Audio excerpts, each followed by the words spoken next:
Welcome to Free to Cook. In this episode, we're going to be cooking a Big Mac. I don't normally do imitation recipes like these, but there's a couple I wanted to cover, and the Big Mac is one of them. The Big Mac is a classic and a staple of the McDonald's menu.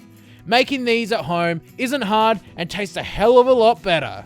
One of the best elements of the Big Mac is the sauce, which tastes amazing. To start, we need to make burger patties. Set up either a mincer or a food processor with the cutting blades. Add some diced chucked beef, followed with some bacon.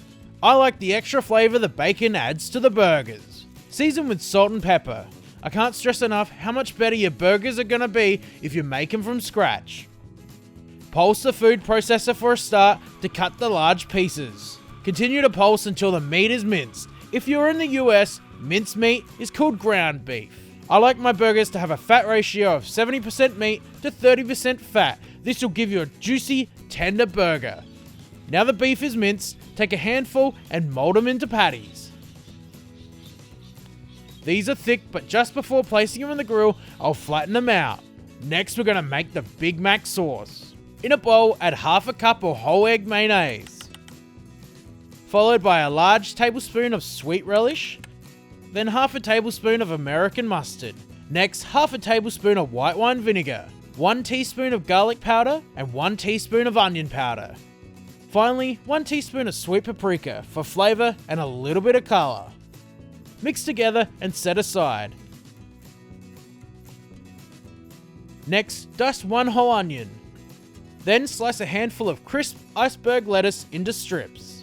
Then slice your bun into thirds, so then we can build the classic Big Mac. Set up your barbecue for direct grilling. I'm using clean heat charcoal. It burns nice and hot and for a really long time. Once the barbecue is nice and hot, place your burgers on the grill. We're going to cook the burgers for 2 to 3 minutes on each side. I like my burgers to have the faintest amount of pink. Flip the burgers. The first side now has a nice sear.